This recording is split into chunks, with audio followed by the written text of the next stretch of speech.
For today's lesson, we're going to take a look at surface area and volumes. This is actually a preview to our unit on surface area and volume. So for this lesson, we're just going to be comparing the difference between surface area and volume. So no real solving or anything going here. So SOL 8.6 A says solve problems including practical problems involving volume and surface area of cones and square base pyramids. Again, that is the start of our lesson, or that's the main point of our lesson, but we're going to get into today just distinguishing between situations that compare surface area and situations that have volume. So just being able to determine between the two before we start solving for them.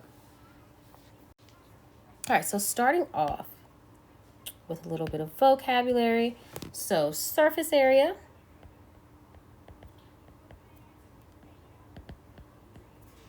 of a solid figure is the sum of the areas of the surface of the figure. Volume is the amount a container holds, all right? So they give us two examples here. So you see with this first cube, it's talking about volume. So when we talk about volume, we can think about putting juice into a cup, all right? So putting something into a container, how much a container can hold. Like if we're moving, putting things into boxes, that is volume. When we think of surface area, think of like an orange. An orange has a peel, so that is the surface area. So that's just going around the shape versus trying to fill up the shape or container. All right, so when we think of volume, let's think about some keywords. Inside is the keywords. It's definitely going to come into play when we start working with practical problems or word problems involving surface area and volume. Contains is another word for volume. Hold. So how much can a container hold? Fill up. Contents. Fit in. All right, so those are words, especially when we get into practical problems that are going to involve volume. And again, practical problems is another way of saying word problems. All right, surface area keywords. We have outside, around, because remember we're only talking about the surface. Wrap. Oops. Maybe if I can spell the word wrap correctly. Square units.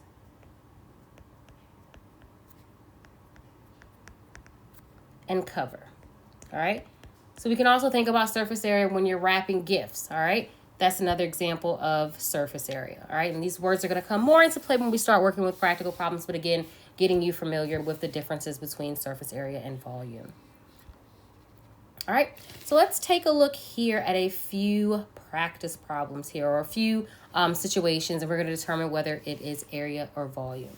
All right. So the first one says square feet of bricks needed to build house. All right, so think about it. So it says square feet of bricks needed to build a house. So we're trying to determine surface area volume. So when you think about putting bricks on the outside of a house, are we filling up the inside of the house with bricks? No, we're just completing the outside. So that example is going to be an example of, or a situation that involves surface area, because we're putting bricks around the outside of the house. Fluid ounces inside of a water bottle. So again, we're filling up a water bottle. So in that situation, we are talking about volume. So we're not talking about the plastic around the water bottle or the label around the water bottle. We're talking about filling up, or the contents inside. All right. Ounces of paint that fit inside of a paint can. So we're talking about the paint inside of a paint can. So again, that's going to be a situation of volume. All right. All right. Looking at number 4, it says the amount of paint needed to paint a home. Is this going to be surface area or volume? All right. So since we are painting the home, so we're painting the walls, so the surface, that is going to be surface area. All right. Looking at number 5, how much wrapping paper needed for a gift box? All right. That is also going to be surface area. And last but not least, the number of cookies that fit in a cookie jar. All right, so the number of cookies that fit in a cookie jar is going to be volume. All right. So within your notes, there are 10 practice problems where you are just determining if each situation is an example of surface area and volume, similar to what we did in the 6 problems here. But before we end the video, I want you to go ahead and summarize what you've learned from today's lesson.